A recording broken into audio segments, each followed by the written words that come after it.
গলা না দিলে ভালো হবে। আসো এই এখানে পরিষ্কার গলি রাস্তাটা কি করছে? এই ভাঙে গেছে, ওই যাও করে যা ছাড়ছি। এটা কি রাস্তা নাকি? হ্যাঁ, নদীর গাদায় কি ভাঙনি লাগছে। ওই বাইরে যাও।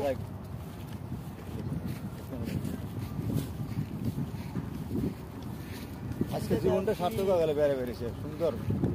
কি জালিল মাছ মারালাও, ওইখানে মাছ মারে।